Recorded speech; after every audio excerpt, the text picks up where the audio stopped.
In Uganda, there are traditions that need to be guarded jealously, among which are the century-old child naming ceremony among the Luo speakers of the Luo-speaking Jobadola in eastern Uganda. In this tradition, 2 chickens are used to determine the child's name, and amazingly, a name that is given to the child must be of a person who left a legacy. Let's have the story in the following feature. We bring you some of the people who have lived through and experienced this sacred tradition that has started to get adopted by other regions too, including Busoga and Buganda. According to Mzee Alexander Okongo, the selected names have got consequences amongst the Japadola, which is why this ritual of 2 chickens is invoked to determine the child's name. Previously, when a child is born, a child is given to suck, and through sucking, a child can refuse.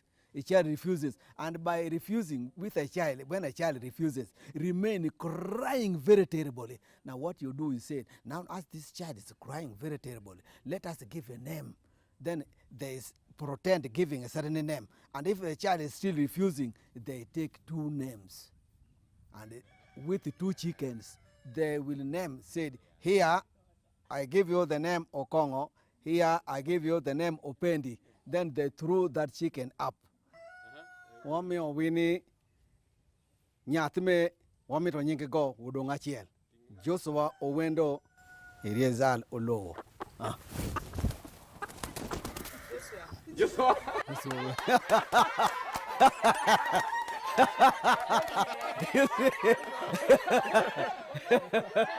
You see, look, it is up.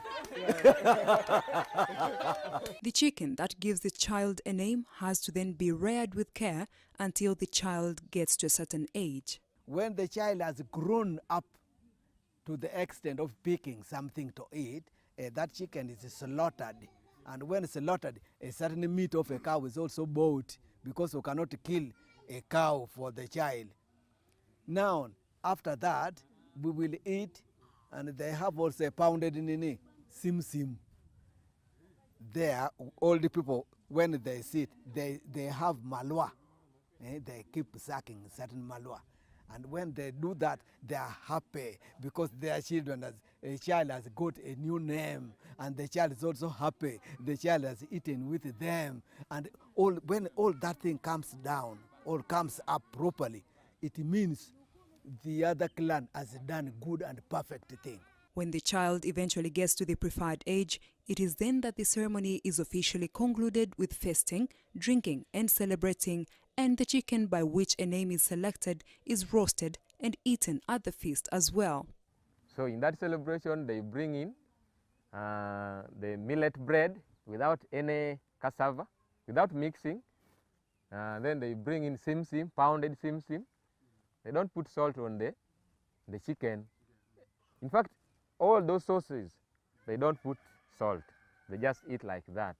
And then after that, the child has been named. The child will be taken to the church, then the church will name the person. Because previous people don't have name of the church. And when that thing happens, it means the child has grown and at a perfect.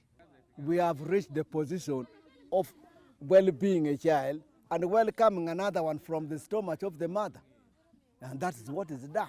Alexander, however, worries that these traditions could die out and says clan heads should try and point them out to their communities. Hey. It has to be noted that names in this system are carefully selected.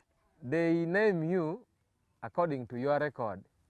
If you are that person who used to have very bad record, either you are a thief, a womanizer, because when a child is named after a womanizer, will automatically become a womanizer times 3.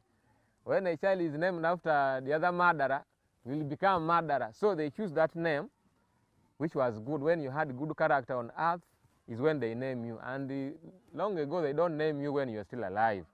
They wait you die, and then they name you after the good thing you left on earth. The chairperson says there is, however, more to this tradition than meets the eye.